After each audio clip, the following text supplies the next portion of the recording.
melancholy with the wood wands of holly, suggestions that obliterate to camouflage the folly, attempt the mental robbery, executed sloppily, hypocrisy, this mockery, and walk the talk with me. Put the hands up to touch the akasha, cause you know deep down there's something bigger than your wallet.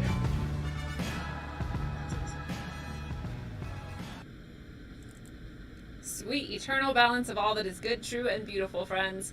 I am so excited to talk to a longtime student of the controversial and shunned, a doctor who has worked to further the fields of American Orientalism and writing, a producer of racy and risque films, and an agitator of thought in the spheres of influence such as UC Davis and other realms of intelligentsia, a badass and a philosopher, Dr. Darrell Hamamoto. Welcome to Rogue Ways, and thank you so much for being here today.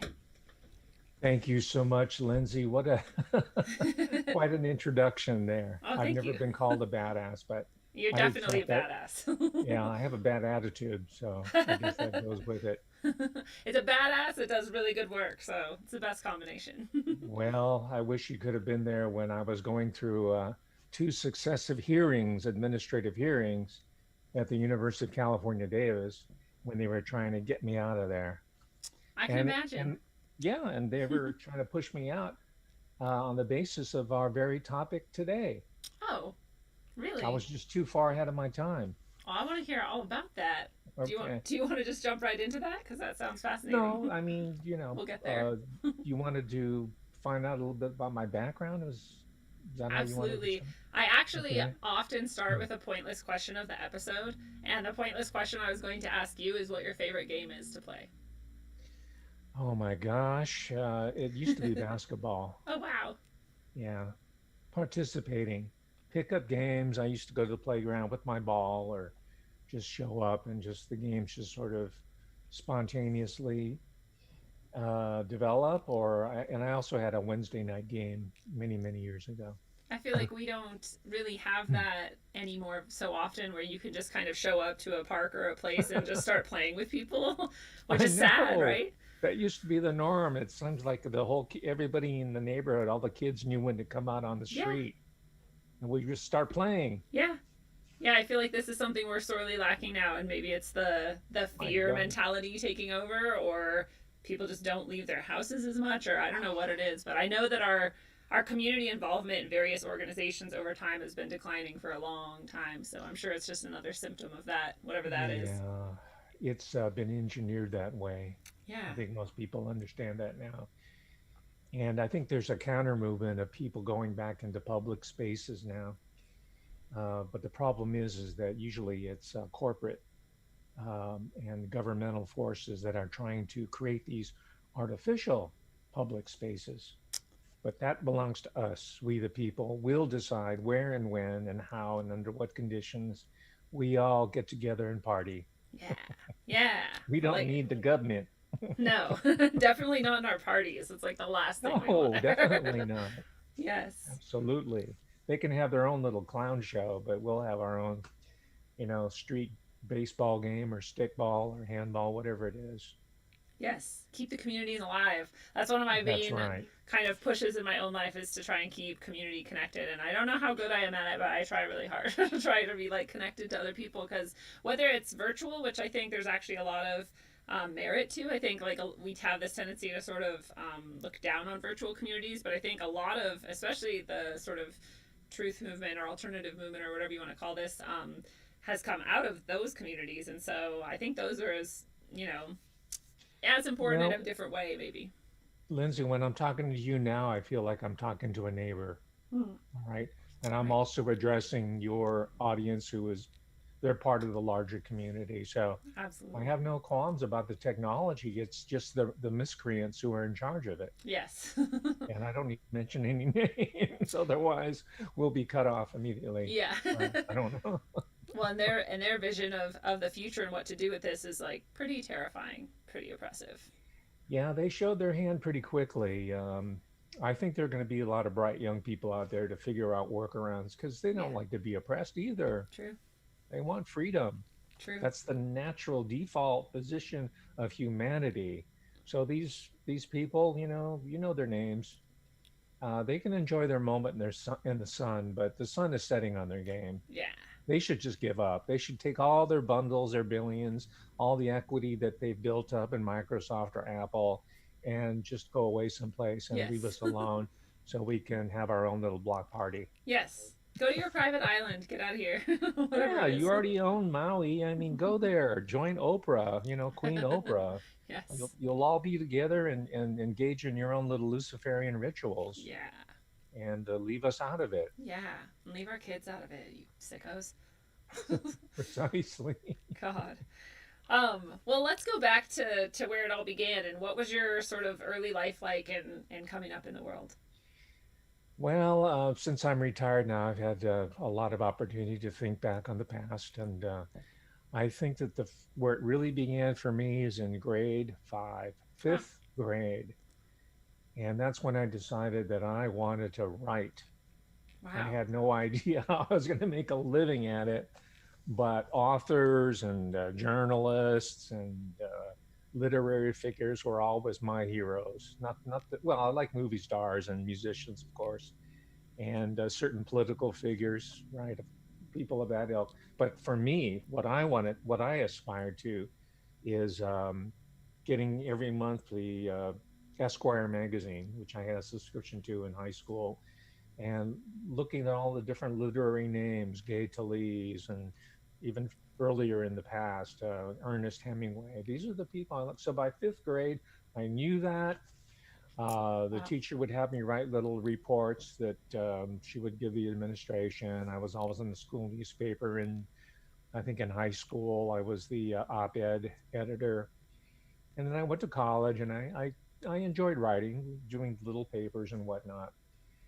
But it wasn't until I think I went to Bowling Green State University in Ohio, Bowling Green, Ohio, Bowling Green. when I entered into the popular culture program. This was the first of its kind in the country, and it's still there.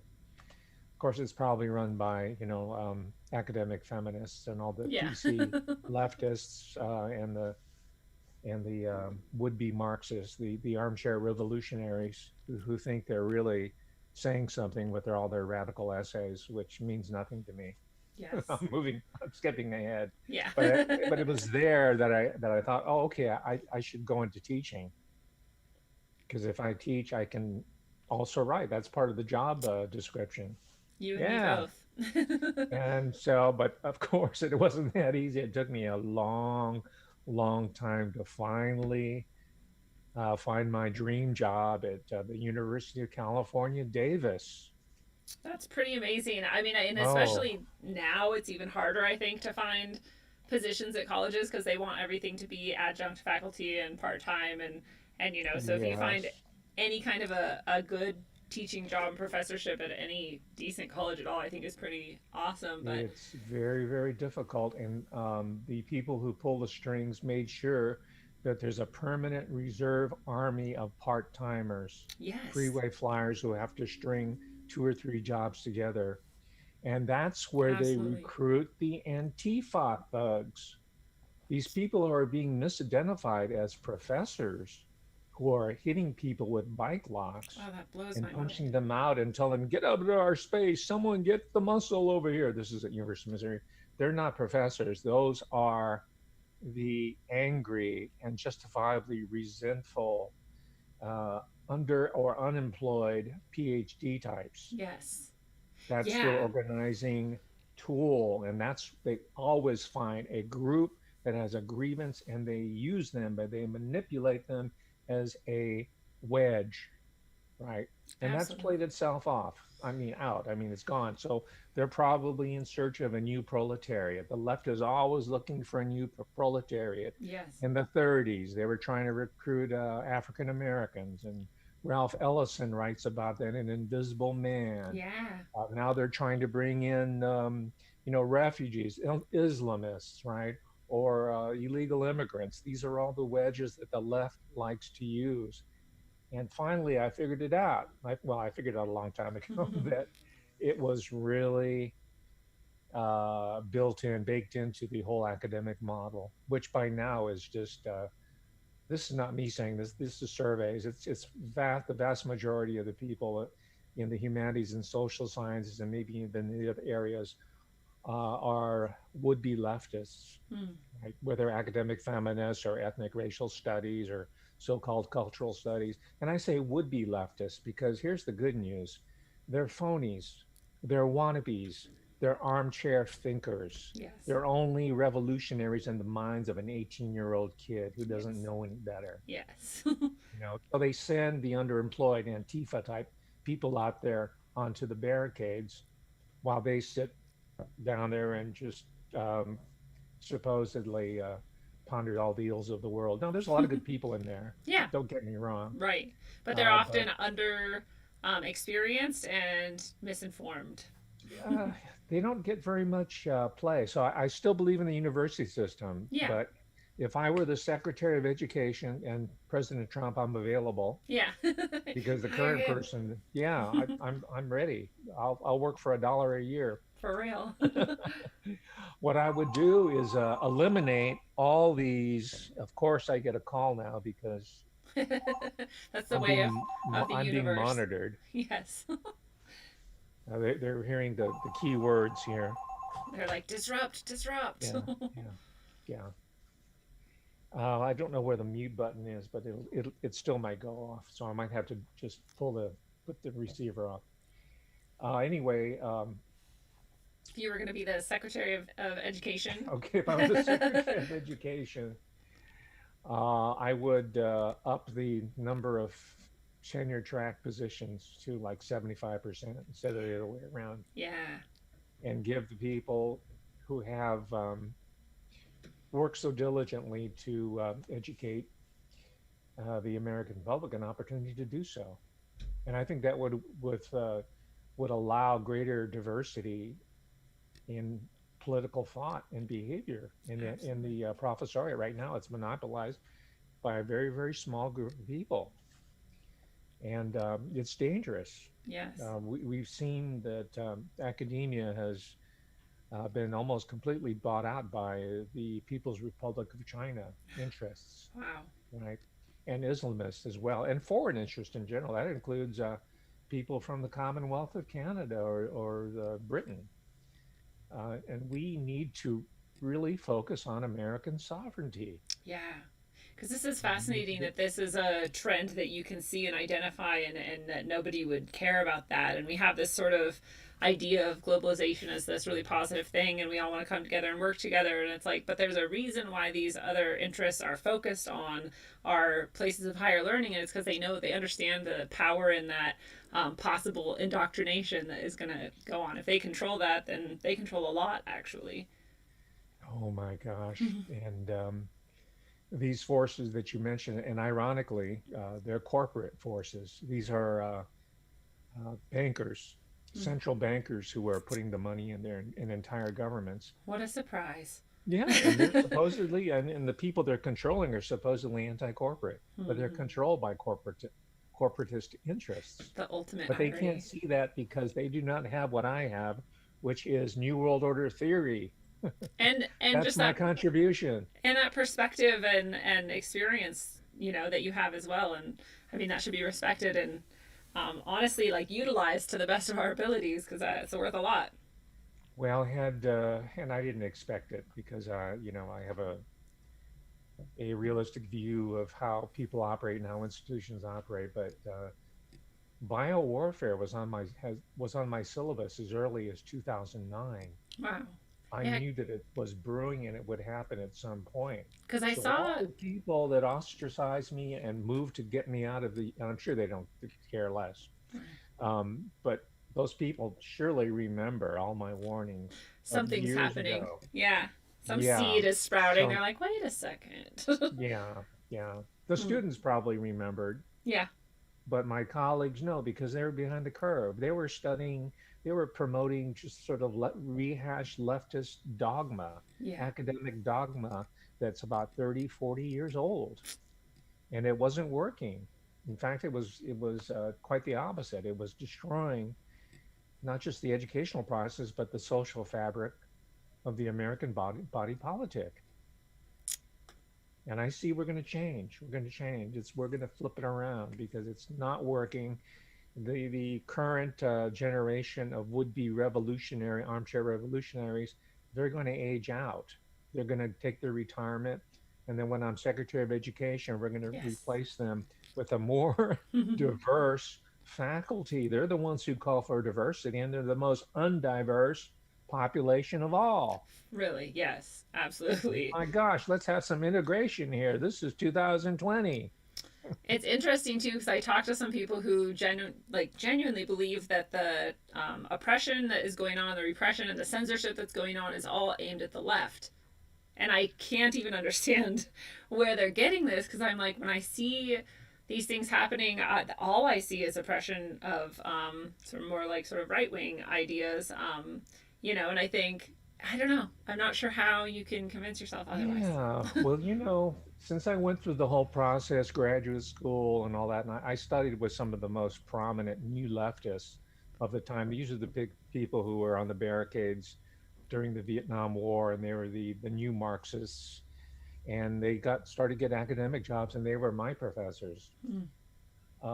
But we were always taught that we're on the defensive. We're in the ideological minority, and then all these racists and these anti-communists and red baiters are after us, and we have to really come together and form our own academic journals like Rethinking Marxism or Socialist Revolution, and they changed some of the names there, but you get the point. Yes.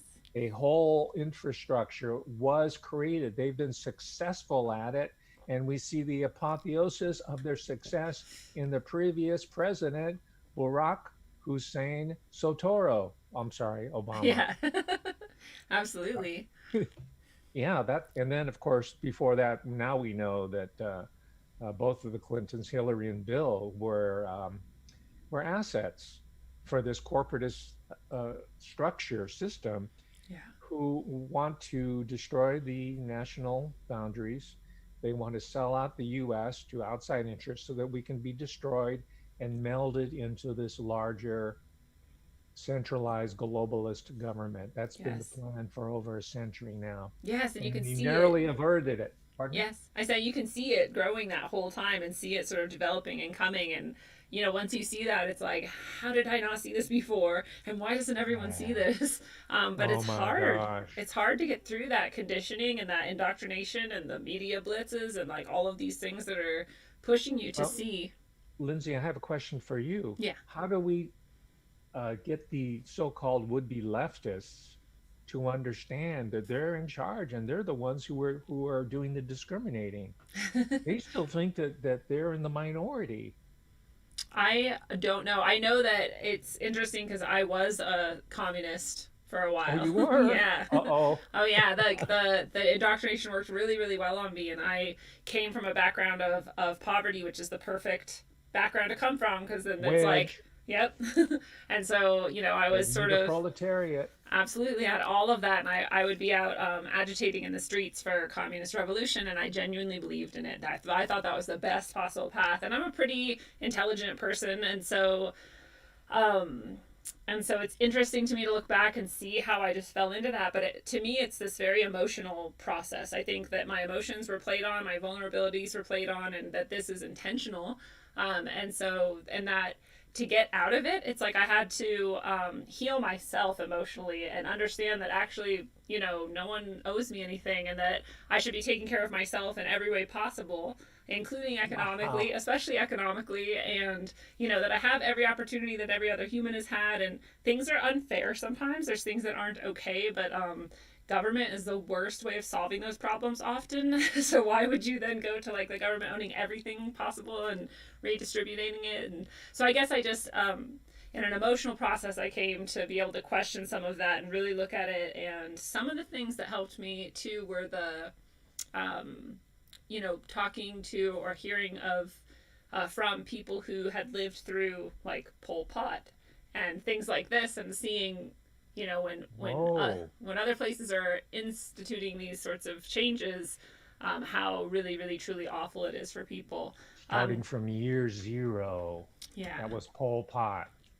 And he Right. tried to get rid of all the intellectuals, Right. all the people with glasses or smooth hands who spoke French, teachers, right? Publishers and writers. Yeah, all the But you people who met can some think. people who came from refugee families. Is that how it happened? I have now met that. That's not necessarily Okay. what changed me. I guess I think the thing that really is nice is that I've always been open minded and willing to question anything. I don't really treat much of anything as just a foregone conclusion. So as people, basically, I was in a bubble of an echo chamber, for a long time, and so as I met people who were not in that sort of very hyper liberal Right. Northwest bubble that I was in. Was this at college or university that you got into the bubble? Yes, definitely. Aha. Yeah. Yeah, How did yeah. I? So I That's can what also, that's what we've been talking yeah. about. So I But you definitely burst see the that. bubble. Well, Yes. you just answered my question. How do you get the leftists to figure it out that they've been played? All you have to do is share your story with them, Yes. Just dialogue with and they'll people say, who "Oh aren't my in the God, bubble. I've been had." Yes. It's hard I've to been accept. because yeah. I mean, I know the process of cult indoctrination. My students tell me this, and then I kind of put it together and I lecture about it, and they go, "Oh my God, that happened to me." That's what's happening. Yeah.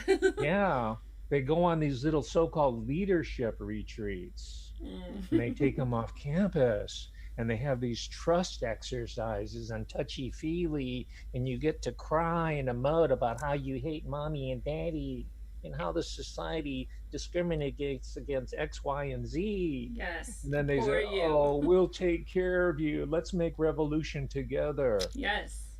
Does that sound familiar? Yes, and then there's also this process where they give you leadership roles. They're like, "Oh, you're Oh going to be yeah. our person. You're going to do this for Yes. us," and you're like, "Oh, I'm special now. I'm important, and I'm going to do a speech in front of like people." And yeah, it's Right. I very, get very alluring. anybody who's listening, watching right now, when anybody mentions the word leadership, that's a red flag. That's a really good point. Yes. Yeah, leadership. Oh, yeah. Well, they'll come up with a new term because they're good at always changing their little, their camouflage. But Once we see. leadership is the big lure there. You get to feel a sense of control, and you get to exercise power, personalize the Yes. will to power. They're Yes. expert. They know human psychology. They've been studying it. But instead of bettering the human condition rather, they're interested in human conditioning and Yes. oppression. Yeah, I hope That's. you're right about this. I should. Yeah. That's actually a I really good mean, idea. just do a short, Yeah. manual. This is, A, B, C, D.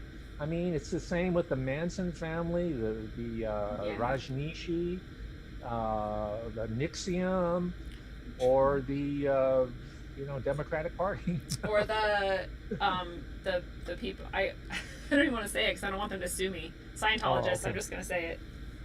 The what? The Scientologists. Oh, yeah, of course. Oh my gosh, yeah. But you know what? There have been people who have broken out of that conditioning as well. True. There are all these really fine books that really detail them. So that's a valuable lesson there. It's a good That, point. that that none of these institutions are invulnerable. Truth will pierce anything. It's armor piercing ordnance, Yes. if you will. So stick to the truth. Search for it, and the truth will out. Yes. I think that is absolutely right, and that's part of the answer too. How do we get to these people? Is just keep presenting the truth. And I don't know how to get past the emotional backlash. This thing where it's more and more and more each year. I feel like I notice that people are really, really comfortable with responding to very simple facts or truths or, pieces of cognitive dissonance with this strong emotional attack. I don't know how to undo that. I don't know how to get Mhm. past that because it's like, if that's where you're at, I don't know that much can really get through to you.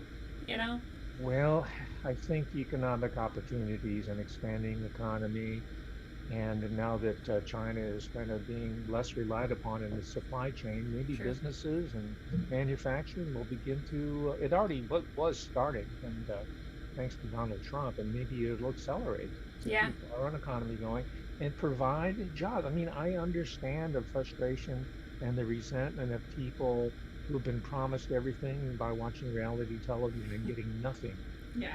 right? I Mhm. understand that. So we do need to rebuild the American economy. And people, I think, will naturally want to have a sense of self-respect by working and living a purposeful life. That's how we defeat these corporatists. And they've been intentionally over the past 20, 30 years making the economy tank, the American economy, national economy tank, so that they can have this reserve army of resentment Yeah. that could be used to usher in their new world order. But we figured it out. We're talking right here. We're breaking it down. Yeah. It's true. And I often think, I mean, that's part of the value of doing this is not just like the individual people who will sort of maybe question more, ask more, learn something, but also the general sort of zeitgeist of, being more aware, I feel like does have this direct effect on whether or not they can pull these things off. I think it happens on multiple levels. So, Well, what I appreciate is that you've really taken on the task of dealing with the nuances, the contradictions, the difficulty of reaching people at an emotional level, at the level of psychology, and the level of where they are as they're living their lives. yeah. As opposed to going there and sticking a microphone in their face, saying, "Oh, look at these libtards, they're so stupid," Yeah. or going there and try to provoke them and bear bait them so that they'll attack you. Yeah. That accomplishes nothing. You are doing the difficult work of outreach by trying to understand the human being because you've been there. Yeah. Yeah, I see it. I felt it. Like, I have a visceral understanding of it. Right. And they'll respect that. They'll say, "Well, you're just some rich kid. What do you know about struggle?" Yeah. No, I'm sorry. Let me, do you have 5 minutes? Let me tell you where I come from. Right. I come from dirt. That means dirt. Yeah. Not you, but I had my struggles too. We don't need to go into that. Because, they look at me and they say, "Well, okay, well, you don't have anything to complain about. Look where you are." Well, Yeah. it didn't happen overnight. I wasn't born in this exalted position. And I mean that in parentheses, Yeah. because it's not, the reality is it's not exalted at all. Right. They make sure that you know that you're an order taker, you're a civil servant. And, that's fine with me. There's nothing wrong with being a civil servant if you allow me to serve the public as I see fit. Yes. Not your doctrine, Yeah. not your narrow ideological political agenda, the agenda that I feel that is best for humanity in general and Americans specifically. Absolutely. Having that freedom is that's like true leadership, but they're not going to call it that because that doesn't fit No. their agenda. No, I mean, we're supposed to have academic freedom and intellectual freedom and First Amendments, and life is full of ironies, of course, but it's the ultimate irony at the university. It's just really contracted and constricted, and I was one of the early casualties. Well, It wasn't Jordan Peterson. He's Yeah. a Johnny come lately, and plus he's a Canadian subject. Yeah. I'm an American citizen. He's Sure. a subject, citizen, subject, citizen. That's a very good point. All right? Or that guy who's at Evergreen State up in Portland, outside of there. That's the college I went to. Yeah, that jerkwad who wouldn't, stay home, and he thinks he's a civil rights pioneer. But he's a leftist himself. You went to Evergreen? Yeah. Oh my God. Yeah. That's why I was so indoctrinated. That is the center Oh my of God. That is cult indoctrination central. Absolutely. Absolutely. And From- I'm very lucky because I did evening and weekend studies, and in those programs you had a lot more traditional sort of types of classes, I guess, and more of the teachers who weren't sort of fully embedded, a lot of more of the adjunct faculty, and which is Right. actually kind of nice, it turns out. And I also got to design a lot of my own coursework and do my credits by myself, which I really like. I'm a very independent person, so I actually got to do some of that, which was neat. It was really good for my critical thinking skills and my later to be a teacher skills, putting those types of things together and knowing how I learned best and all of that. But I still was obviously immersed in that very, very hyper leftist culture of indoctrination. And It's inescapable, and I applaud you for having the strength of mind, the curiosity, and the openness to admit other forms of thought and behavior. thank you. Yeah, because this track that they were leading you on led nowhere Yeah. except to destruction. Absolutely. And So that's the message I have for students right now, and that's why they had to get me out of there. yeah, Because I was saying, listen, you're not getting the full gauge here of what the universe is supposed to be about it. The operative phrase here, a word here, is universe, yeah. Good right? point. That's the ideal, and you're All of being it. schooled to be a corporatist functionary, and that's not what humanity is meant to be. And don't worry about getting a job. If you do socially useful work, you can still get, have a decent life. You don't have to go work for big pharma. Right. You don't have to go as a chemist and work for Monsanto. Um, Chemistry can be used for good purposes rather Absolutely. than evil. Yeah. Well, And and that, my school, Houston Davis, was totally locked into that corporate complex, which I pointed out, which again got me in a lot of trouble. I made mean, you a target. Monsanto owns the research. They pour in tons of money, and I won't say her name, but this one person in biology was on the payroll, and they were, yeah, glyphosate's great, GMOs, we love it. Wow. Yeah, let's genetically modify tomatoes and make them square so they don't roll around. Yeah. And I had this one guy who was a snitch who'd take me out to lunch to see what I was up to, and it turns out that he was working with monkeys, learning how to deal with simian viruses. Wow. And he was Yeah, going they out to have lunch with all. you to get information to share with. Yes. He Isn't was that a dirty? Japanese, he's a Nisei, he's a Japanese American. See, they throw people who look like you, right? Yeah.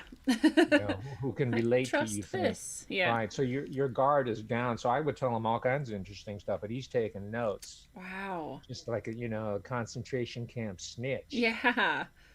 His name's Roy Doy, by the way. It's a public. He's a National Academy of Sciences. I just want his name out there in the universe So to know people that he didn't know. get over on me. Yeah. But later on, I found out from another guy who was a professor, but he was friendly towards me. Just before he left for Harvard, he told me, "Watch out for Roy Doy.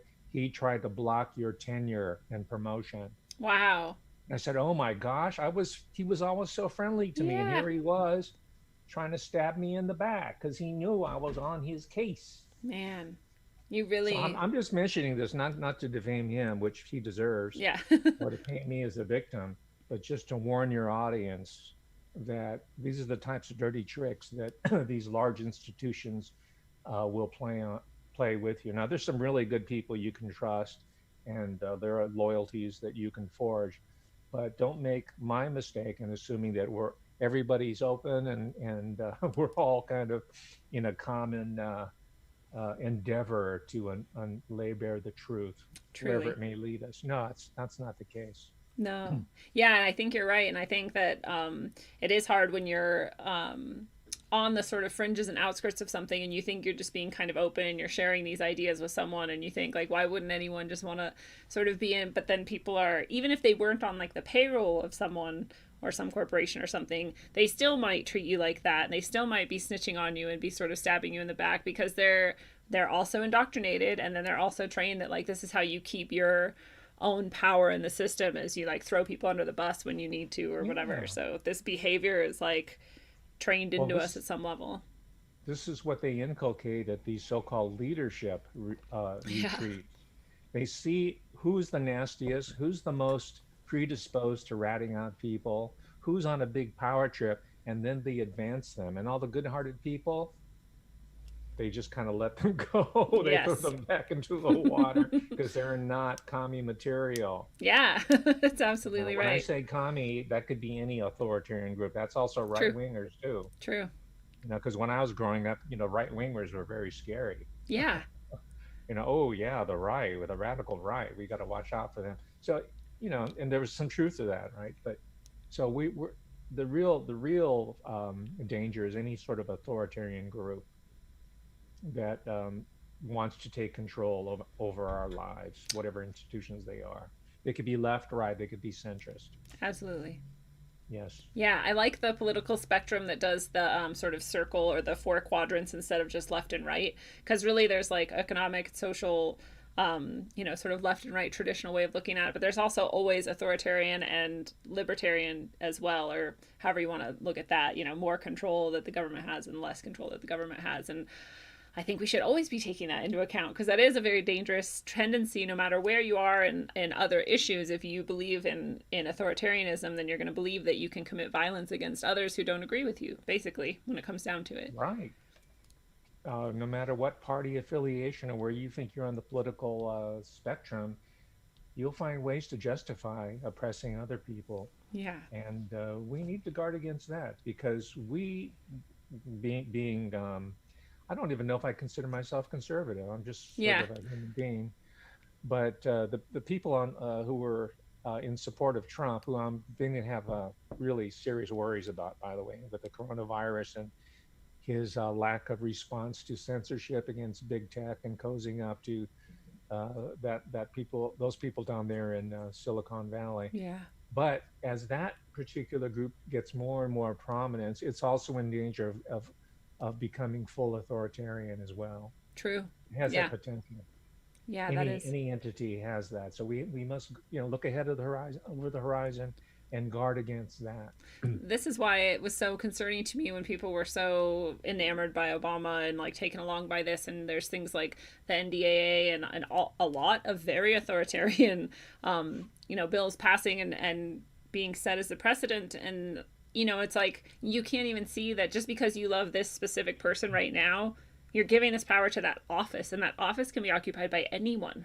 So you're giving that power to anyone in the future who might end up there, and you don't even have the foresight to consider that. Like, it's so interesting that people just give these things away. Again, that's the perennial question. How do we get the everyday people, myself, to get beyond the personality, right? We're in a celebrity culture, so automatically we go to even someone like Joe Biden. He won Super Tuesday, which is I mean, he just fascinating. doesn't have it anymore. Something's gone. Yeah. There's missing. He says this himself. He had part of his brain removed. Wow. And I'm not trying to make fun of him, but for some reason people are still supporting him. Yeah, it's shocking. And, yeah, it is. Who knows? Maybe President Donald Trump isn't, to a certain extent, hooked in with the establishment on that level. Maybe he's less of a renegade as he portrayed. So I think we should start asking questions. I mean, Roger Stone was wrongly convicted. Yeah. And that was one of the individuals that helped Donald Trump get into office. And he's just letting them flap in the breeze. Yeah, he could. Same with Julian Assange. Yeah. Now, he's an Australian subject. He's not an American citizen, but he is really an international figure who represents freedom and freedom of speech and communications and contact. Yeah. Donald Trump turned his back on him. Yeah. Now, if he's going to turn his back on people, including Roger Stone, who he's known for 40 years, who's supposed to be one of his friends, how is he going to deal with us, who he doesn't know us from Adam? Yeah, that's what makes me question and not trust as well. Yes, and then he's complimenting the World Health Organization for their handling of the so-called coronavirus situation. He's complimenting the leadership of China, who, by most accounts, failed miserably, maybe on purpose. Maybe on purpose. In containing the epidemic. Right. Yeah, it seems like all the things that they should have done were just not done. Like, they should have not let flights and cruise ships, go to or leave from places where this was happening, but they did.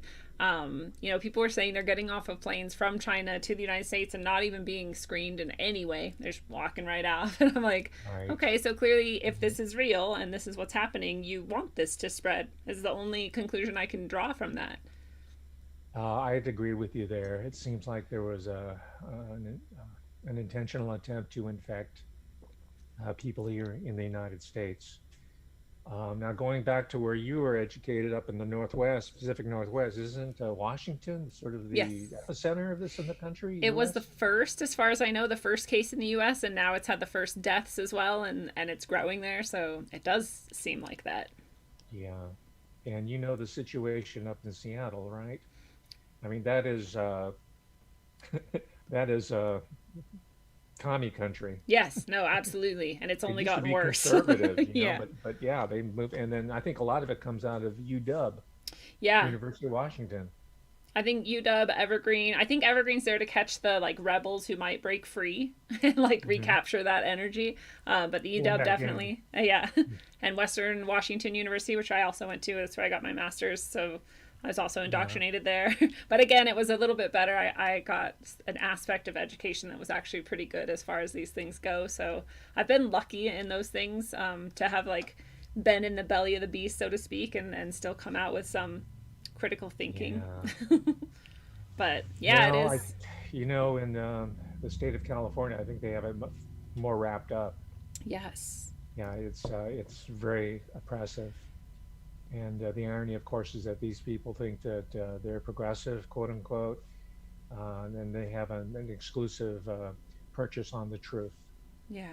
They're supremely, maybe comes out of years of indoctrination and being rewarded, but they're supremely confident that their vision of the world is absolutely correct, and there could be no other way of looking at it. Yeah. And I aim to change that. Good. And I'm bringing on millions along with me, and I'm joining forces with them. Millions of Americans who are in the majority. We don't hear about them except on your show. but we're going to start flexing our muscle if president, and we don't have to depend on the big man, President Trump. We should do it ourselves. Yeah. But we have to start flexing our muscle and exerting our presence, and putting our voices out there, starting our own channels to counter the tech left. And I include that into that Netflix and Amazon, and they're streaming stuff at us. I mean, what a perfect word. Yeah. It's a stream. It's an unrelenting stream. True. Of indoctrination. Yeah. Mm-hmm. Rogue ways. Yeah, go rogue. Yeah. Go rogue from the establishment, which is the tech left. Yeah. It really has been interesting to see that sort of coalesce in my life, at least, that it seems almost monopolistic. There's no diversity of thought whatsoever in that industry at all.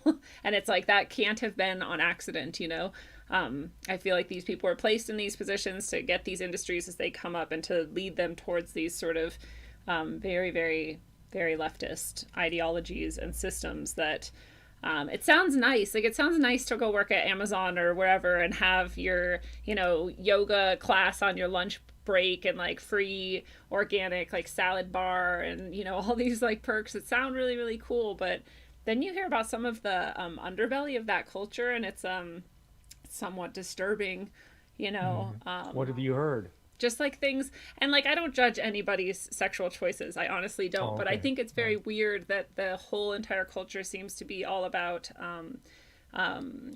polyamory and like wife swapping and stuff. And I didn't know that. Yeah, there's all this stuff about Google. Yeah, like Google and Facebook. Let's hear some of the smut. Yeah, I didn't know that. Yeah, so apparently there's like sex parties, and if you don't go to the sex parties and just be willing to have sex with, both sexes or genders or however you want to look at that, and all these different partners, then you're just never going to really make it because people are going to know that you're like too much of a prude or something. And so it's like Gosh. Yeah.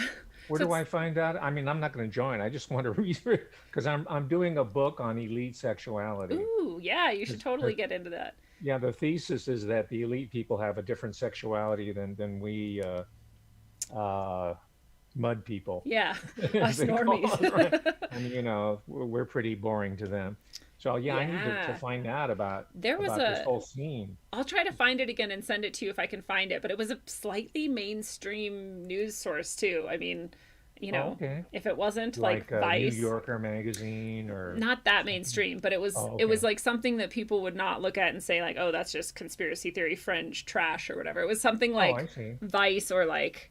I can't remember though, but maybe I can find it. I'll make a little note to myself to find that article. I could use their tools against them and put it on their search engine. Yes. I'll put kinky Google or something like that and find out what. And maybe I'll talk to some of these people. Yeah, I mean the CEO of that.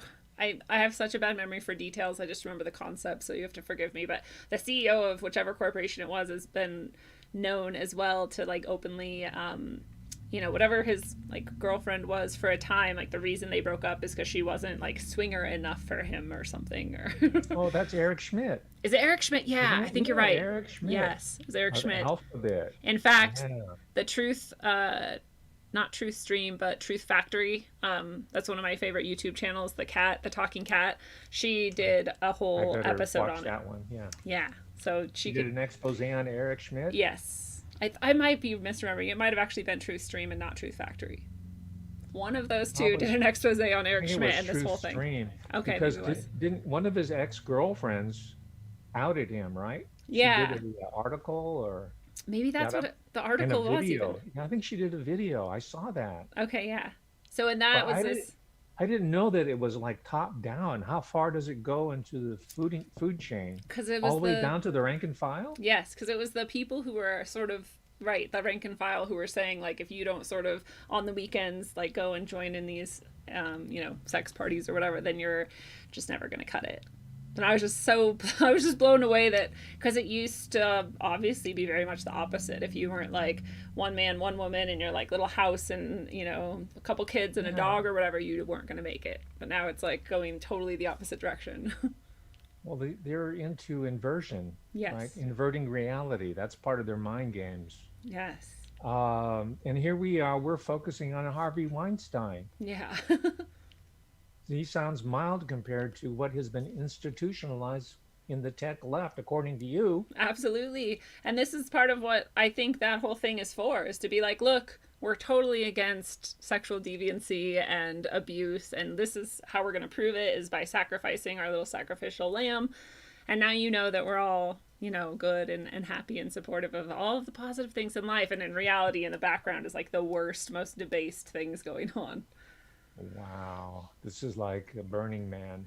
Yeah. And that the whole scene there is completely anarchic, free love and acid and Yes. hallucinogenic. And doesn't it, it's sad because it sounds really nice to be able to go out into nature and be with your fellow people and have this, you know, community and art and food and fun and just like, you know, let go of your responsibilities for a few days. But then you look at what actually happens and you're like, actually, this is really dark and this is not what I want in my life. You know, Oh, they I'll go have a always picnic. put that sweet bait in there for you. Yeah. Like that rat poison. Right. And you know, I've seen at least three or four academic studies of Burning Man specifically. You got the anthropologists in there studying it, Wow. so they can figure out how to generalize the Burning Man hedonistic cult to the larger society Wow. to exert greater control. Wow. And it's just like what you're saying. This is them wanting to understand, or not even wanting to, just understanding our psychology so well that they can then like weaponize it against us. Absolutely. And what was that? Is it Google? They did, no, it was Facebook. Unbeknownst to us, and we did not consent, right? They did this social contagion experiment. Are you familiar with that a few years ago? I think Where they so. cut off your likes and you Yes. started to go into Anxietyville. Yes. Oh, nobody likes me anymore. And they wanted to study how people react to that. People didn't react favorably. No. And the CEO, I think it was, who was it? Susan Wojcicki, or I can't remember, whoever was, they didn't even apologize. They said, oh yeah, we do this all the time. How evil. Yeah. How evil that they can control that many people's emotions and that they don't have they don't care at all. There's no sympathy in there at all. No. We're just data points there. They're experimenting on us to figure out greater and more thorough means of controlling us. But we're breaking through that Yes. because we're human beings. Yeah. We're adaptable and You know, powerful. we're talking about it. I mean, you imparted information to me saying that this whole polyamorous culture, the kinky culture, is all pervasive at Google. And by the way, they call these places campuses. You notice that? True. They do. The headquarters for all Yeah. is called campuses. Wow. It's just to like drag that whole psychology over with you as you graduate into their corporate ranks. Yeah. Interesting. It's just a continuation of what it was like over at Stanford or at Berkeley. And you can even wear your hoodie and your jeans that you haven't changed in 2 weeks and your tennis shoes. Yeah. And you could still make $300,000 a year as a programmer or an engineer. Which is like this infantilization of our culture as well. Which I've never thought Right. about that. Well, let me ask you this. What do you think of that whistleblower at Google then that came out a couple of months ago? I can't remember his name already. Was it Do the you think that guy? was a real deal or was that a limited hangout? Was this the guy that had the memo about gender equality? Yes. Yeah. I think that was real. I don't know. Okay. Was there indication that it was not? I don't have any proof, Yeah. but these people are slick. True. They know that we're on them. They'll throw you some sort of lure out there just to kind of get you off the scent. True. He's no longer around. I mean, they sent, True. didn't Google someone to, was it Google? Yeah, he sent a guy named, they sent someone named Wael Ghonim, who's a native-born Egyptian, and he went in there right before the color revolution of Egypt. Uh-huh. And then they made him into a big civil liberties hero. Wow. And George so they helped Soros overthrow a funded. foreign country. Pardon me? George Soros funded and like Google Like that, yeah. stamped. Wow. Yeah, Google/CIA, Basically. because the CIA figured out, well, why do we need to take over companies? Why don't we just grow our own, right, from the ground up? So much So easier. yeah, Wael Ghonim, and so if they can do that, they can. I'm not saying this guy is a fake, and maybe he's well intentioned. Yeah. The real tell will be where he winds up next. Good point. Yeah. I think that they do both, right? They grow their own people, sort of like they're growing their own corporations now, and groom them and place them in these positions, and they own those people from the beginning. But I do think there's people who are well-meaning and indoctrinated and fall into these positions and are lured in with power and all of this and think that they're genuinely doing the right thing. And so it is hard to sort of know who's in which position. And I want to think that even the people who are sort of created from the beginning as their men or their women or whatever can be still like turned, so to speak, or like woken up or Sure. something and become our allies. So I like to believe that we can't give up on anyone fully, and not that you should No. trust them or help them or No. whatever, but Well, whoever he is and whether he's controlled or not is secondary. He did reveal enough about the inner workings of Google that helped us, the people on the outside, because that information is closely guarded. yeah. If you go off the quote unquote reservation there, you're in big trouble. You lose your career, maybe worse. I don't know. But he supplied enough information there to really confirm that we're dealing with a totalitarian, a hermetically sealed totalitarian system there. Yeah. Called corporatism.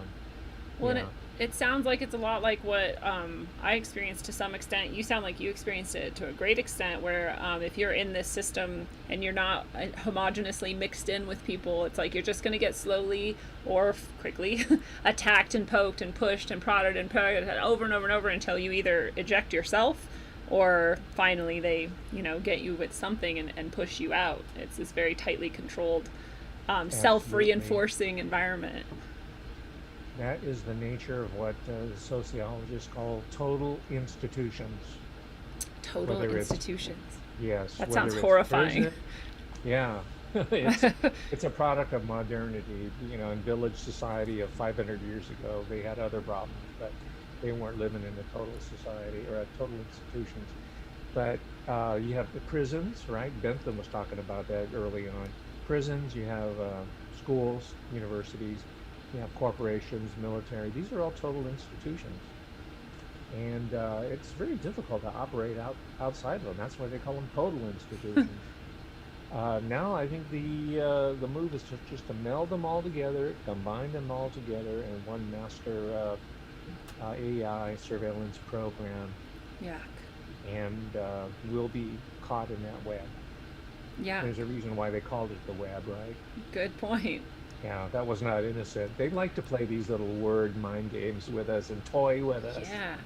Like And a then- cat that's playing with a mouse before it swallows it up. Yeah. Sick.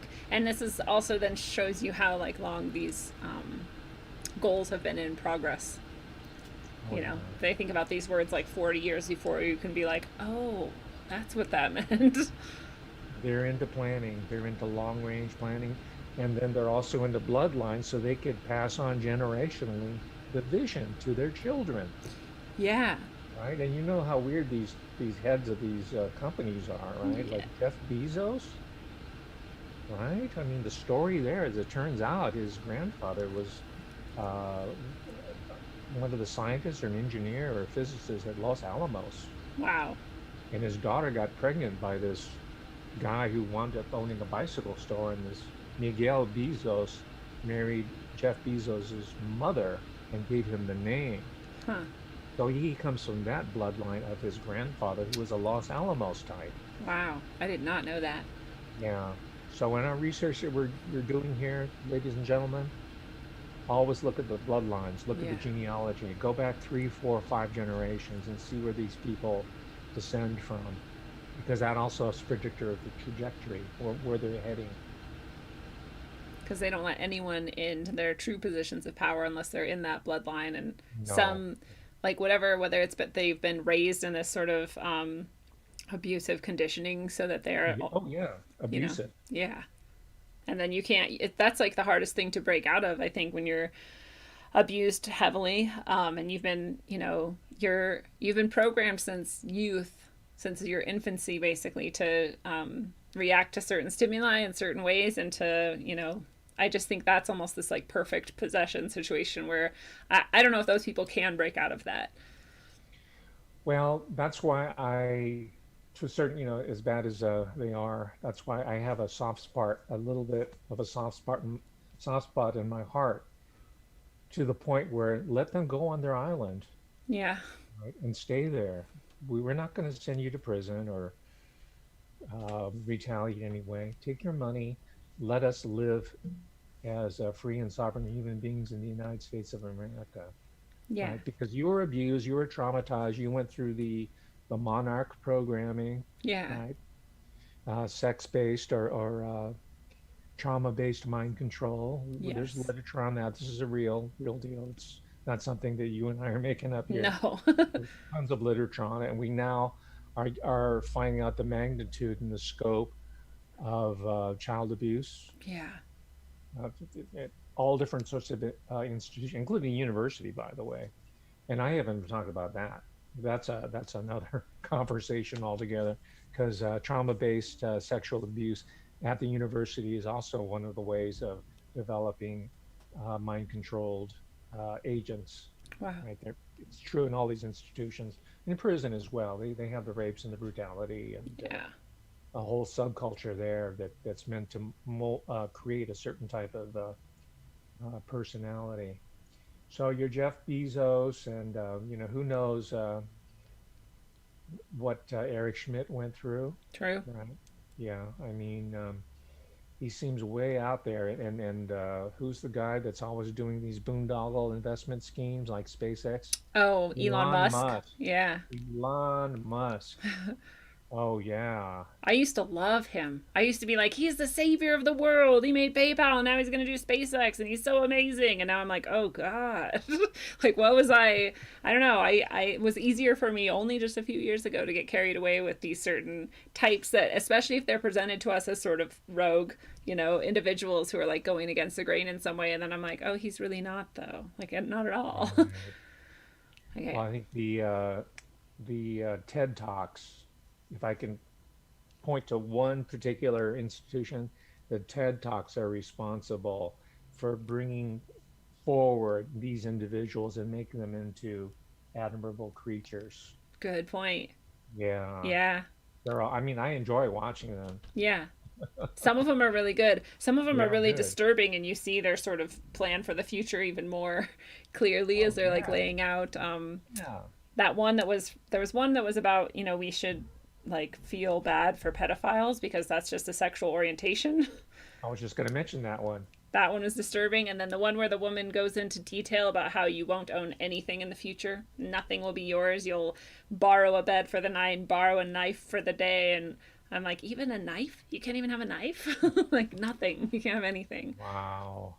Those two are the most Yeah. disturbing I've seen in the TED past year. Talks. That's really dystopic right Mm-hmm. there. I mean, they mix in some good, good feel good type of material, Right. but they make sure that they're laying out their vision of the future and getting us prepped for it. Yeah. Now, I'm trying to figure out who's the audience for the TED Talks. Is it Yeah. people like, are they teenagers? I think they're probably a little too boring for teenagers. Yeah. So they might be for, people in the college or something and think it's like a seminar or a talk or something. The kids they hit with the videos and the music and iTunes Yes. and Netflix type shows. Yes. The whole Disney situation, how that was set up, right? All the movies, the entertainment, and the predictive programming and whatnot. They Yeah. have they have something like that for every single demographic. I'm talking It's about true. big tech and entertainment, the Yeah. entertainment business. It's all down to a science. It's all about the science of demographics, and they study this incessantly. Yes. And most of them are housed in the University Communications Department, not the film school necessarily, but there's the division there.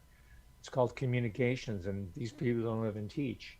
They're just there uh, looking at all the effects, studying the effects of all these different systems there. Wow. And very few people know that they are even on campus.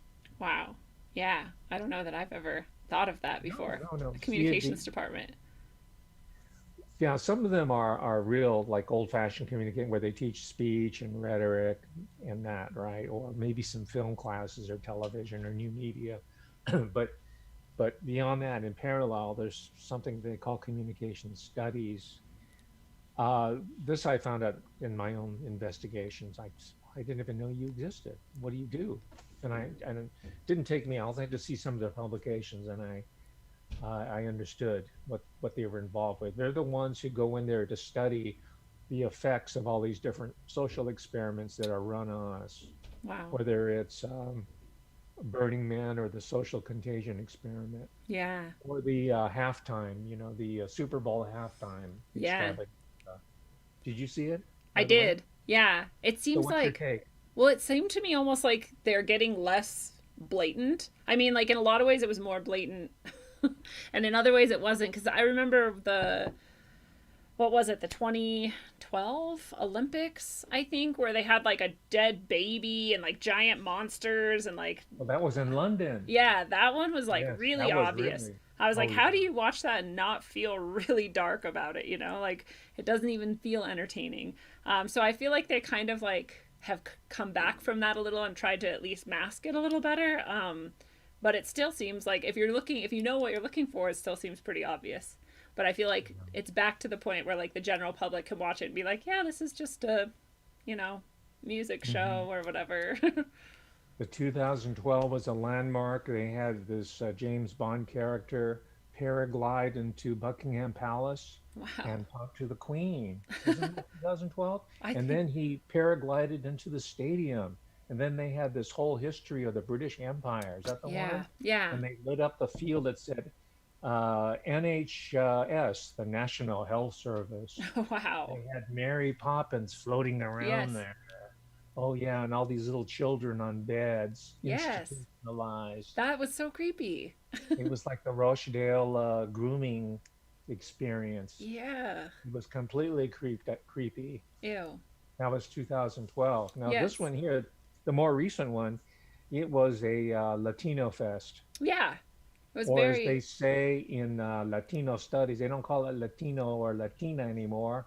It's called Latinx. Teen X. Oh, Yes, I've seen because that. Yeah. they've neutered the Spanish language. Oh, interesting. I didn't even think about it that way. No more no, no more na. X. Wow. X. Yeah, so it's Latinx. Wow. I didn't Yeah. think of that at all. I've seen that. I thought it was Latinx because I don't know what I'm talking Oh, about. okay. Well, maybe But it's no, pronounced. I think you're right. But I never thought Okay. about that X taking out the gender. Oh, yeah. See Interesting. how subtle they are? Yes. But it was a Latinx coming out party courtesy of El Pepsi. They're the ones who brought you this new world order. And Pepsi's a globalist company. You know that. There's an Indian woman that runs it, and they put the aborted fetal cells in, for flavor enhancing. It's completely Yeah. demonic. It's so disgusting. But your average young Latino who's watching this, or recent immigrant or refugee, or they're not going to pick that up. They're just saying, "Oh, we're being honored by the American institution of football, American football." So you have J Lo, representing a previous generation, True. who's about ready to age out, and you got Shakira, Shakira. yes, showing us their butts. Yes, and they're like genitals practice. I mean, there was barely anything covering anything. I was like, okay, then this I is thought I like, was just imagining that. That's true. yeah. And It's then very. they It had was. the little kids in the cages, remember? Yeah, that was so weird. Just like AOC went down to the border and claimed, yes, Trump has put all the children in the cages. It doesn't So matter. They've been there since Obama or before. Now it's suddenly Trump's fault. right. But they Yeah. put it at the 50-yard line, and they weren't straight bars. They were kind of curved in, but there were Yeah. children in there. Right. Remember that image? Very powerful. Very powerful. Yeah, and I actually didn't catch that when I was watching because I was still hooked up on, or hooked into the like just blatant sexuality and debasement on that Mhm. angle, and I missed the sort of kids in cages things until afterwards, and I was like, wow, that's pretty obvious too. Oh, yeah, they had a whole army of niños or ninex. I'm Nina sorry. Hex, yeah. And they said, get loud. And one of the rappers, they were, rapping in Espanol, which is cool, but it just says he was going off stage. He's going, La Raza, Raza. the race, man, the race. We're Oh, going to promote La Raza. By the way, even La Raza has changed their name because that means the race. And that means they're a racist group. They're a race. They're no longer called La Raza. They're called Unidos. Unidos. Yeah, La Raza is always this reactionary pro-Latino Yeah. national organization to rally illegal immigrants to vote in citizen-based elections for the United States. That's used to be called La Raza, but people like me pointed out that the whole La Raza concept came from this guy named Jose Vasconcelos, who was the Minister of Education in Mexico, the Estados Unidos de Mexico.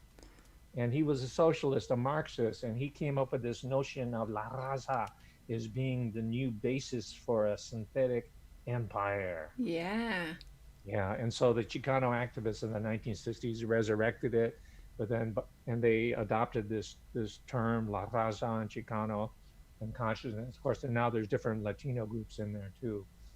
Um, but eventually, so I had to go back and like break it down and say, where does this occult stuff come from? This glorification of this mystical race descended from the gods. And this guy Jose Vasconcelos was also a theosophist. Huh.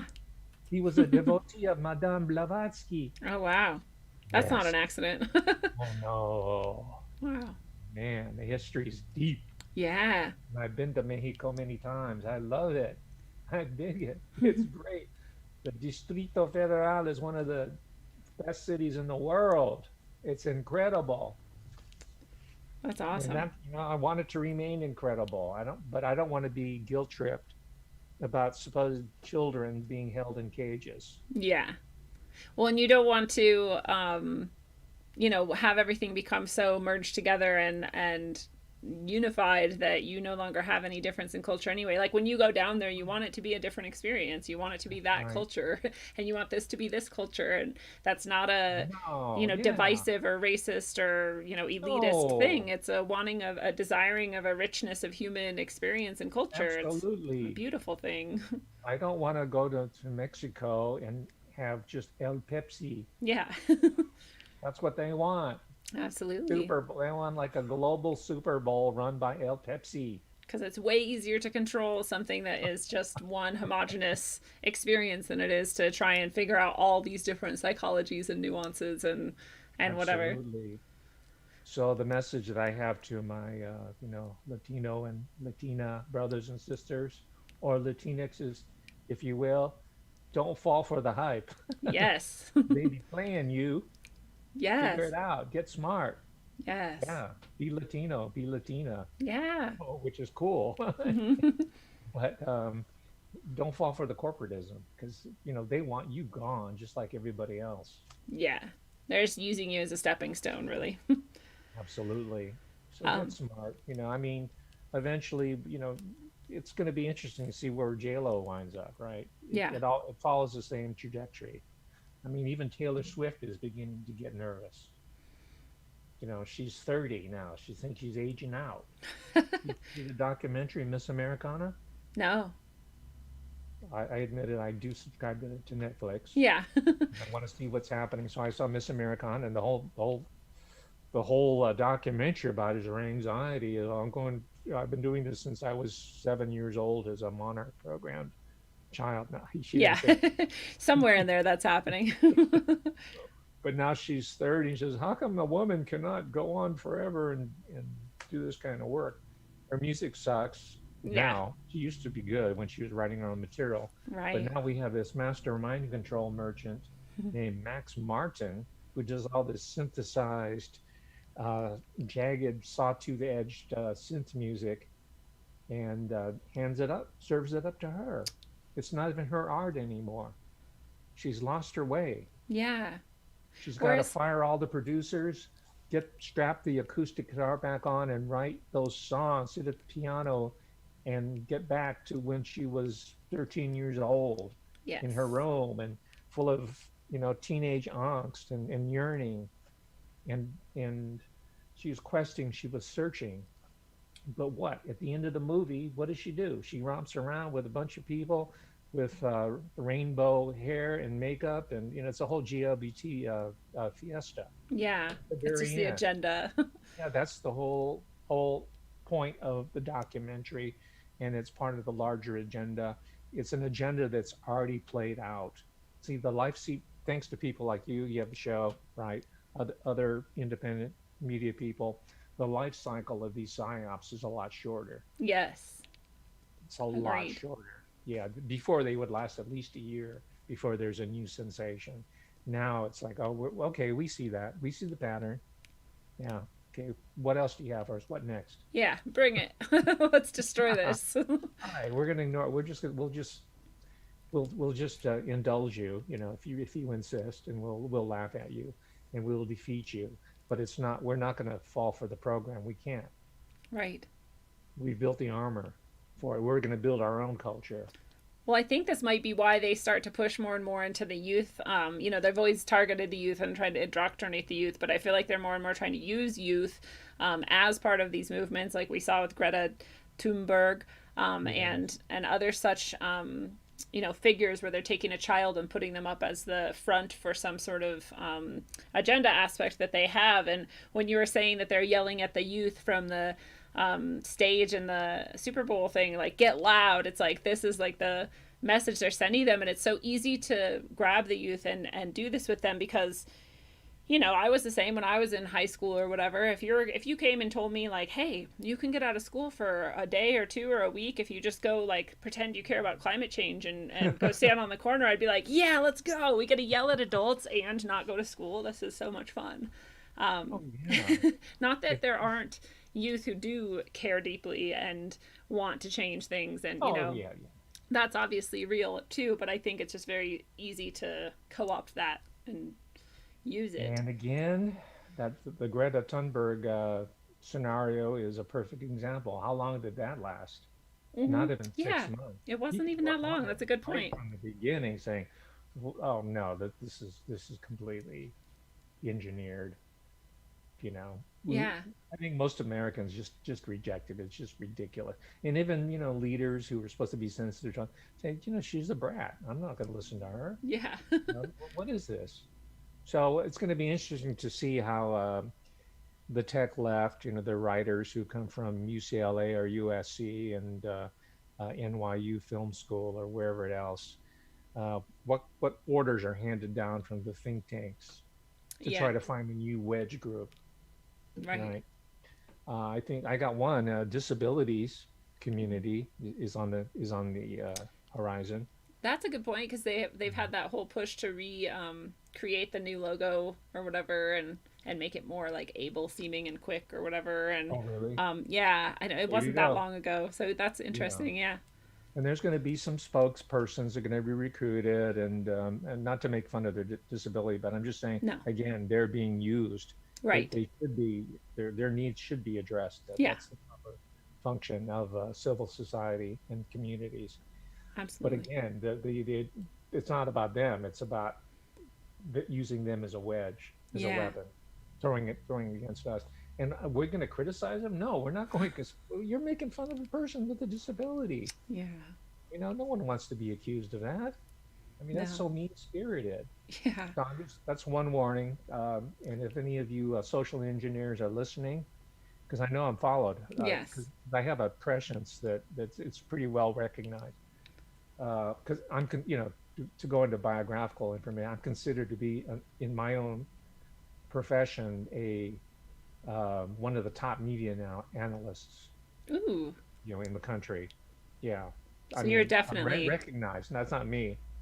Yeah, recognized as one of the top media specialists in popular culture, American popular culture, in the country. So people are always not trolling me, but they're observing me to they've see. got their Yeah, they want to their see if they can cameras make trained on you. money. Yeah, make money or create something. But it's disabilities will be the next movement. I think that's a good call. I think you're absolutely right. Yeah. And it is like you said, we are going to hesitate to criticize, but this has been like a thing that I've always thought about, that at some point, and I have my own disabilities that no one can see, and so I do have some sympathy and understanding of what this can be like, and I think a lot of people do, actually. Yeah, absolutely. Right, you should never assume someone is fully capable, however you want to think of No. that. But I do think it's interesting that I've noticed throughout my life that a lot of people with severe disabilities that are noticeable tend to sometimes can act in ways that are like, I don't know the right words for it. It's like they can get away with a lot more. It's almost like being really, really beautiful. It's like, I can get away with this Oh, because I'm so beautiful and you have to put up with it or something. It's like, I can get away with this because I'm in a wheelchair and you can't criticize me because it's mean to be mean to people I in see. wheelchairs. And it's like, well, you still have to be nice to me. Like, you still have to respect me. You can't Right. just treat me poorly because you have a wheelchair or whatever. Like, so I wonder Right. if I hope that people will have that same sort of attitude. Like, you're a human no matter what your disabilities. You're a human no matter what your race, and you're a human no matter what your gender.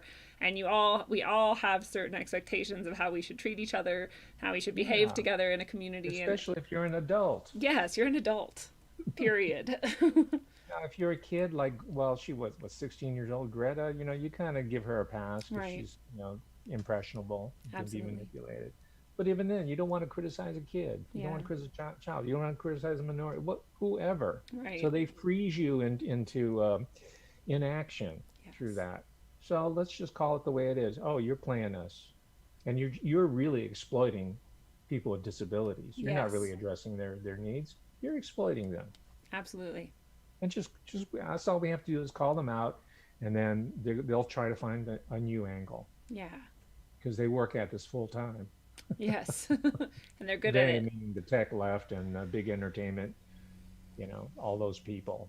And So we gotta make our own culture. Just like, you have your own show, you have your format, you're the director, the producer, the writer. nobody can control this. Yeah, you're the talent, you're the technician, you're the engineer.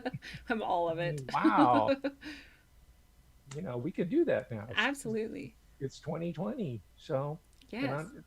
that's why I'm full of hope. That's why I see a whole world of opportunities. And that's why I want to get Donald J. Trump, President of the United States, to get the tech left off our backs. And to hire you as Secretary of Education. Either Secretary of Education or the head of the FCC. Head of the FCC. Yeah, let's go there. Right. The fair use and the censorship and all that. Yeah. And then once I'm in there for about 6 months or so, I'll abolish that particular agency. I'll just close Yes. it down. I love that. There's, Yeah, help the people find new jobs and something more yeah. productive.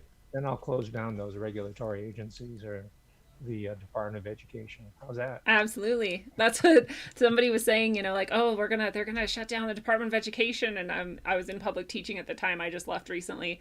And I was like, good, yes, like, let's do it. And people were like, isn't that your job? And I'm like, no, that's a state level thing. Our schools are state level. We don't even need the federal. I've never understood the point of the federal level of it, but eventually Yeah. we could abolish the state level too, but it'll take a little bit more time. Since you were in education, were were you plagued with these charter schools coming in? Not in Washington. We don't have charter Okay. schools there, but now I live in Colorado, and there are charter schools here, and I don't understand yet exactly how they work or what their role is or how they're different or how that works. Oh, okay. I thought you might know because I've had some students who went on to get teacher certification. They're teaching in K through 12, Yeah. and some of them have worked in charter schools. And I'm still trying to figure out what the agenda is there. Why are Yeah. they building a parallel system, Yeah. public and then charter?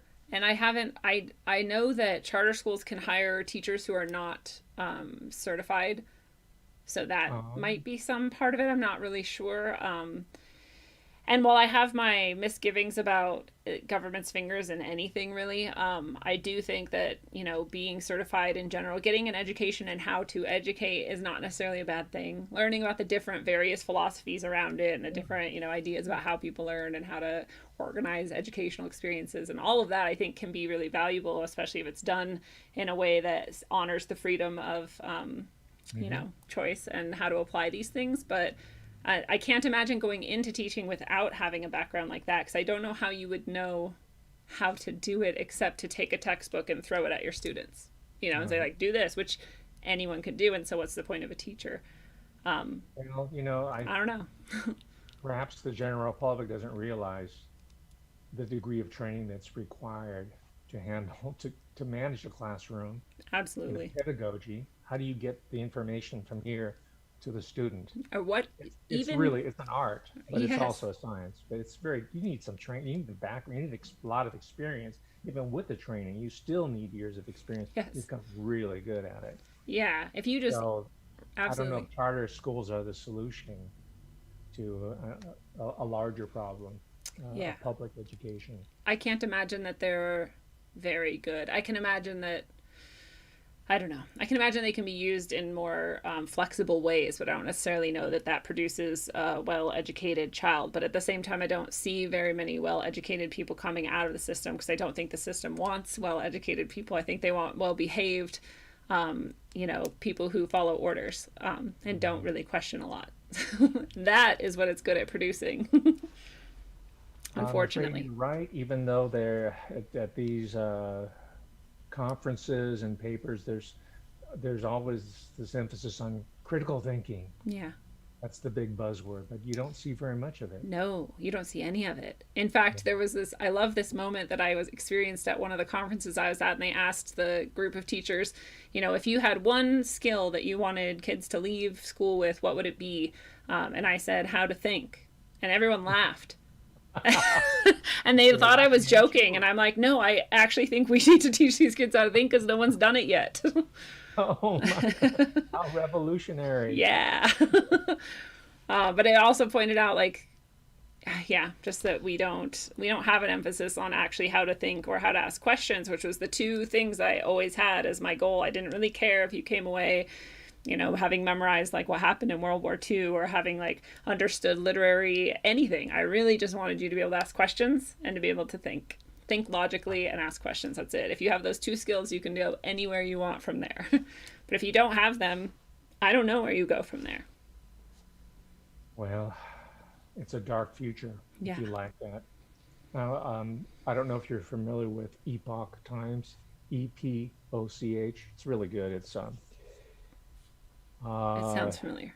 I mean, they even have publish a print edition, Hmm. which I subscribe to. So Oh, every cool. week I get a newspaper, and I can go places and read it. People, what is that? Well, it's a newspaper. It's this thing called Uh, words. yeah, and you can hold it up and rustle it, and have people look weird at you. Like, well, you should be on an iPhone. But that's the reason why I subscribe to it, so I can take it to public places and read and say, "Yeah, I'm reading in public." How's Yeah. that? But anyway, there was an art in the recent issue of it. There was a really good article on John Dewey and the beginnings of American public education. And you find out his history and the people around him. They were socialists. They were globalists Huh. way back then. And so the problems that you addressed about, non-thinking is really the result. That was baked in Wow. to the American public education system at the turn of the 20th century. Wow. So And then it, once we know the intellectual roots, we can go back and start pulling those roots out. yes, true. Yeah, and planting humanity back in there. It would be so great. I really, it would be awesome. This is why people like you and I were pushed out.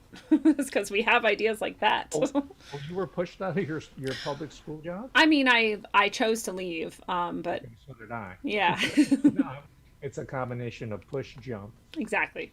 Yeah, my last year Oh, was pretty. There, well, I mean, there, are you okay about talking about it for a couple minutes? absolutely. Yeah. No, I think I would love to hear about your experience and see how similar it is because I still have a lot of emotion caught up in it because I truly love teaching. I truly love educating and working with youth and Yeah. helping them learn how to think and how to question. It's one of the best things I've done with my time on earth, I think. And so I wish that I could keep doing it. But especially in my last year, it got really kind of pointed because I finally was in an alternative school and I felt like this is it. You know, I finally have like this pure freedom to do like anything I want with my curriculum, my students, and I was just like, attacked both directly and indirectly all year long on every sort of level, and it was just got so exhausting. And I was like, I just can't do this anymore when my coworkers and my students were turned against me by other teachers, and that was fascinating to watch because I always have very good relationship with my students, and especially in an Mhm. alternative setting I feel like I should have had the best relationships I'd ever had, and instead I had some of the most difficult and misunderstood and Now, the what was the worst. technique they used to get at the students? Because that happened to me as well. It Really, wasn't total though, but what did the teachers do or the administration do to frame you in a certain way it was with like students? I think what happened, so I think as far as I could tell, there's this natural, this happened every year all throughout my education, that there's a period of time where it's like you're being tested by kids, they're kind of like pushing to see like what can we get away with and how far and like what are you going to actually expect of us and are you going to be real or not? And so there's always a time where they're like complaining to their parents or complaining to other teachers or complaining to principals or complaining to their friends or whoever will listen, and trying to make it so that you have pressure from them in the classroom and also pressure from outside to make it easier basically for them to get away with doing less. And this is just like a natural process I come to expect, and then we get past it and then it's great after that and everybody's fine. But you have to like have that testing time and these boundaries. And so as far as I can tell, during that time of testing, when these kids were going to these other people, instead of like, I think is the professional thing to do, saying, you know yeah, you still have to like do the work in the class and you still have to go to class and you still have to not scream Mhm. or throw things in class, or instead of maintaining those expectations and boundaries, they were encouraged to see that as actually wrong of me or bad of me, or like something that they didn't actually have to respect or go. And so, as far as I could tell, that was it. But I think there were also seeds planted by other teachers who were not happy with how I do things or jealous or whatever it was, of actual sort of dissent and hatred as well. So I think it was both. But I think it was I think it was a combination of both those things. Does that sound familiar to what you Something very experienced? similar. There's a triangular relationship. There's administrators, Yes. and then there's the students, and then there's your peers, fellows. And if those three combine forces, and they want you out anyway, Yes. they will take whatever negative comments are made about you, and then they'll exaggerate them, and they'll Yes. ignore the good parts. Exactly. That's But exactly isn't that it. right? I mean, if they want you out, they will use the students in order to push you out. And Yes. if you are beloved by students, they can always find at least one or two Yeah. uh, that'll do it. But that's the triangle that any new teacher, anybody in any institution, needs to be on guard against. Yeah.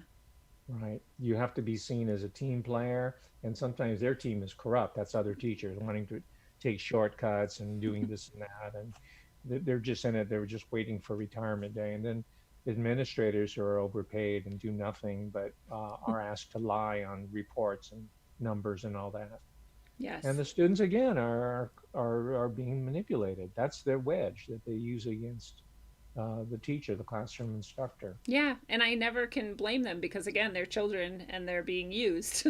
And so Yeah, and they're doing this natural process. It's natural to rebel against any boundary and to find out where sure. the boundary actually is, and I don't blame them Yeah, for that. yeah, Um, yeah. but yeah, when other adults are sort of pushing you into that, that's pretty messed up. Well, and again, and I've had a lot of time to think about this. I'm trying to look at the different individuals who were responsible for teasing it out. Yeah. Now, where I was at UC Davis, there was a whole administrative layer that was created. It was called the Office of Student Services, Ah, Student Services and Counseling. That means like therapy. yeah. They created and they were staffing that left and right. They were hiring more people there than they were hiring for professors, Huh.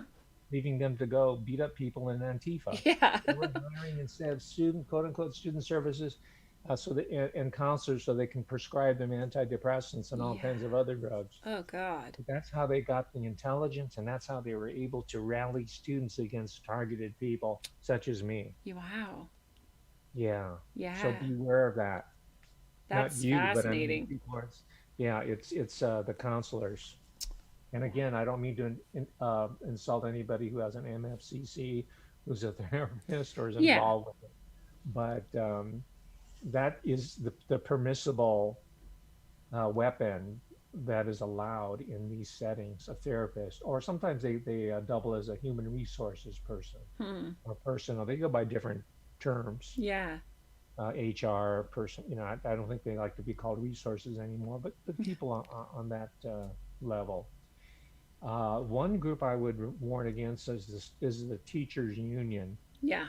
or the teacher association. Number Yes. one, they will not stand up for you, and secondly, it's full of snitches. Yes.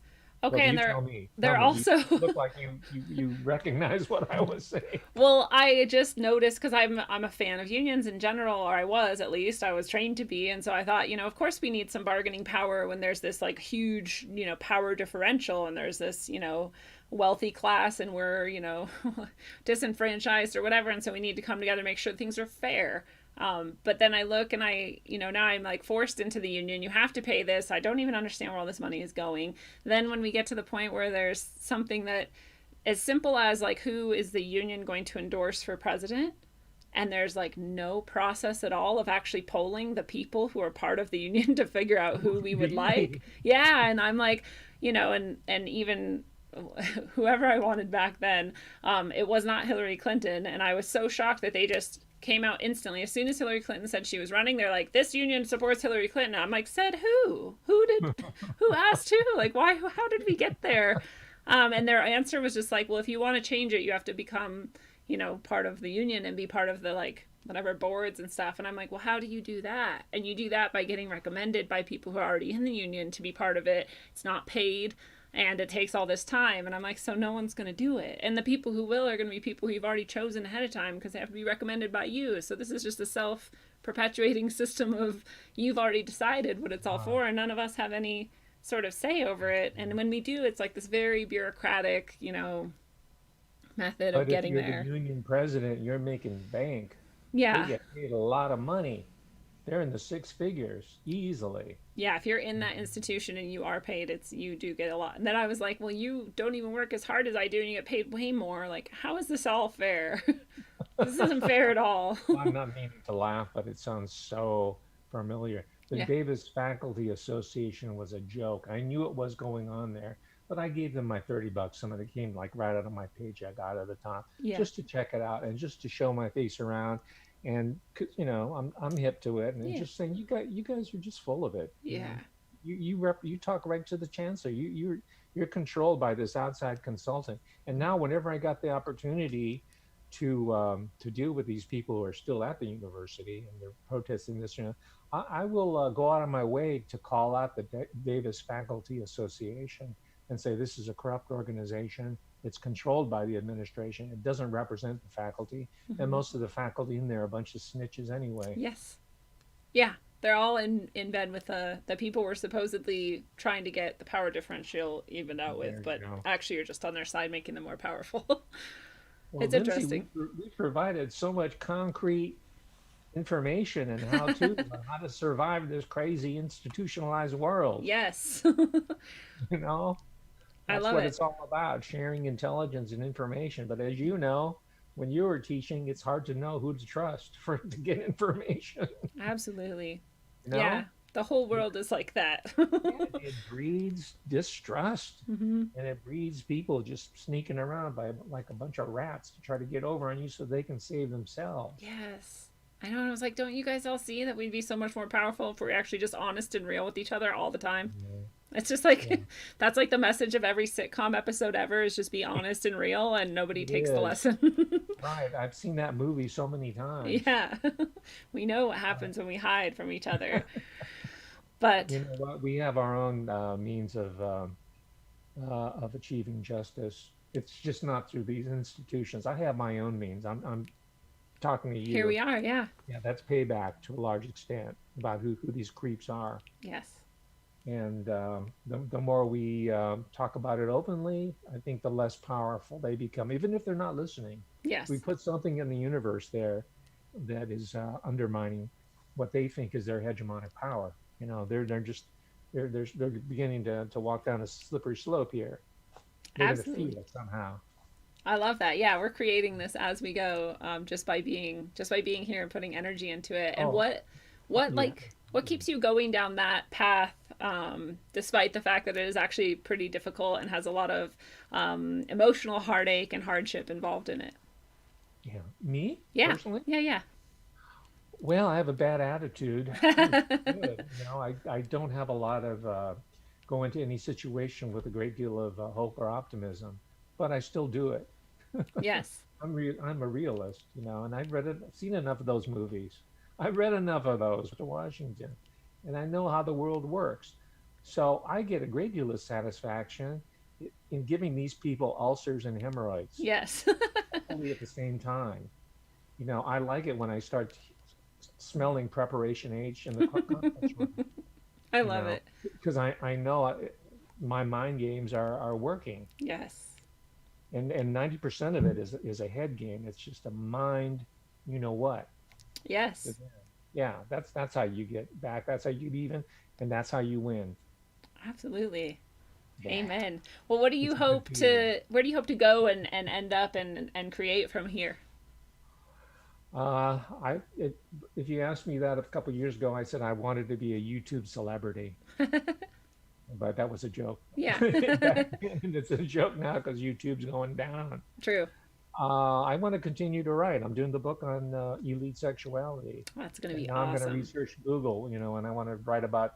I'll do a whole chapter or a section on Eric Schmidt, you know, and Yeah. I already took notes on that video by his ex-girlfriend. I have tons of notes on that That because is cool. that caught my eye. Yeah. But that's what yeah, that, and I'm doing a book on New World Order theory for students because all they're getting is academic feminism and Marxism and Freudo-Marxism and neo-Marxism and cultural Marxism and Gramscian Marxism. You get the idea. Yeah. It's just really monolithic. Right. There's not an alternative. I have a perfect framework that's going to revolutionize or re-energize the humanities, history, the social sciences, all of it. I New love that. World Order theory. We're going Yes. to talk about all the origins of the public education system, about the food, big pharma, big tech, all of it. And they're going to read this and go, oh, I get it. And the university and the colleges and public institutions, they're complicit. Yeah. Yes, you got it. Yeah. See, we So should that's make what our I'm own doing. school. That would be a beautiful thing. It would be. And those have had some success. You know, I'm trying to, for example, I've been really trying to look to find smut on the Montessori method, you know, Yeah. looking at her biography, but I haven't come up with any yet. I haven't either. Yeah, they are for real. Hmm. So, you know, here we go. I like Montessori law. If I have to choose an educational system, that's the one I would go with for sure. there you go. And you're a teacher, so Yeah. that says a lot. You really checked it out. But that goes to show you how warped I am. I'm always trying to say, no, this can't be. This is too good to be real. There must be something Well, wrong. there's a disclaimer. It might be. I haven't Oh, found it okay. either.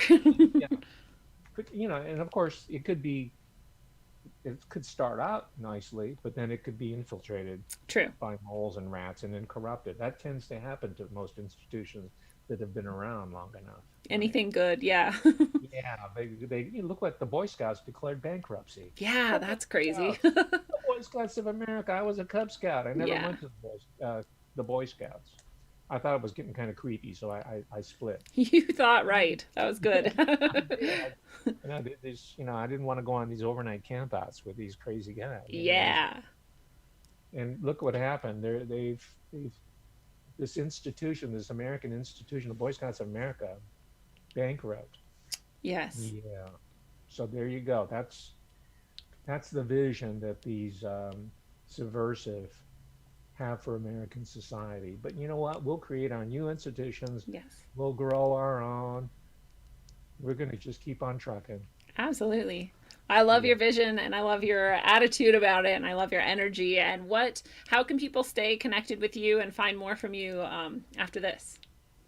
Well, I have the YouTube Professor Hamamoto channel. All my Facebook postings are public, Nice. and I have some, short, terse commentary. There are books that I'm reading.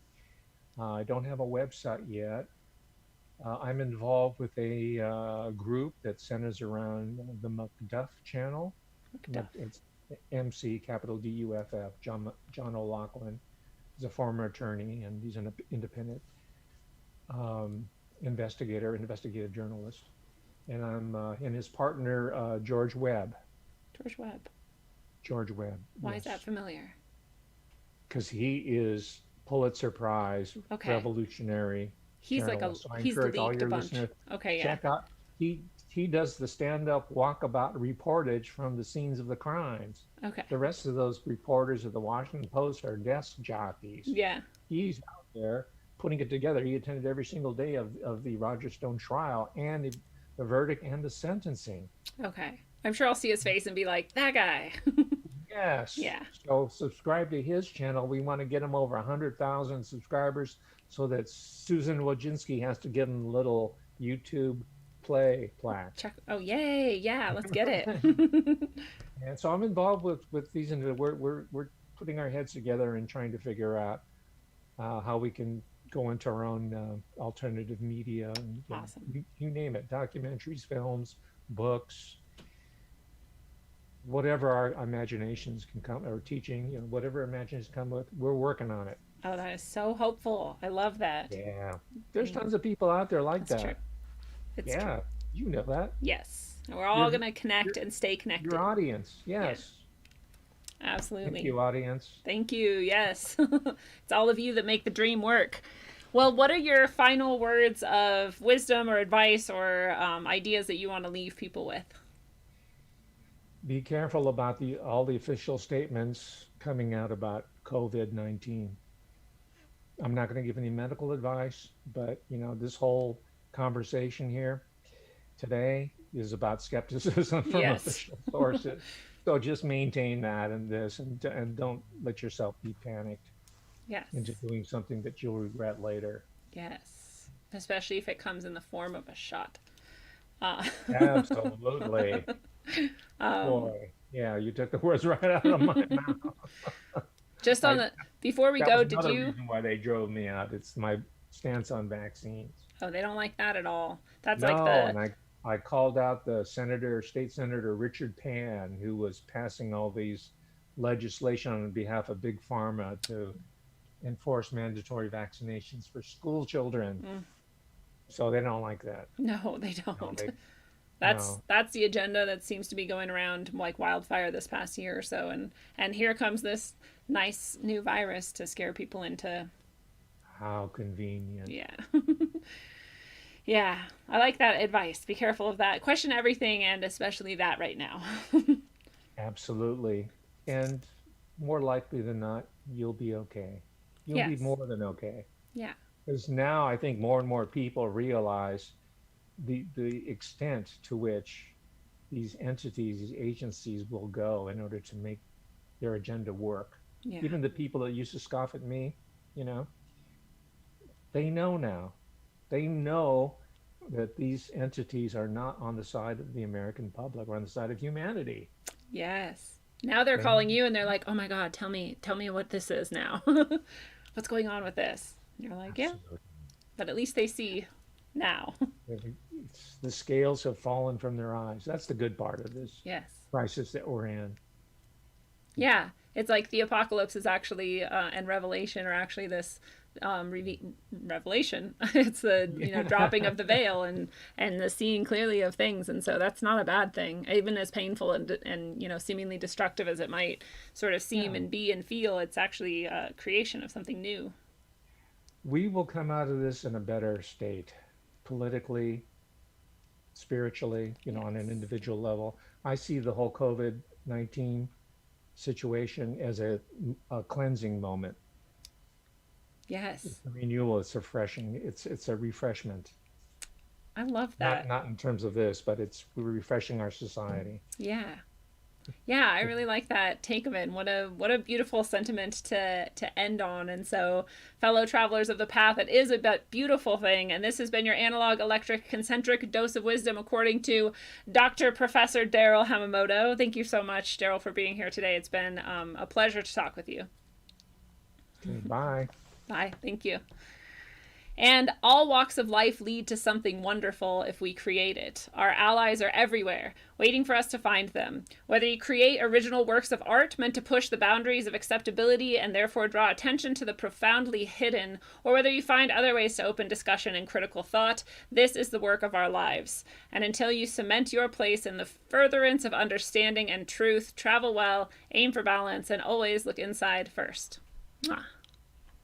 It's a one-on-one lesson, so do your homework. Make your dome hurt while up on earth. My bones are blessed from holy dirt. Vibes manifested to words that told me search for verbs and adjectives to describe birth. Worth more than one can speak, while the tongue beats a weak, a sour taste in your mouth, bittersweet. Words can also kill you when you sleep. Mind condition, low frequencies while the subconscious mind listens. I can tell a vision filled with lies disguised as truth, and spread it like the word to the youth. Watch the tube. A place where the God gets booed is sorcery. To recreate the God forgery does more than meets the eye. Not too many know. Just hear me flow like the eye of Horus Penio. Yeah, not ready to leave until we believe we're free to go. You hear me? Run.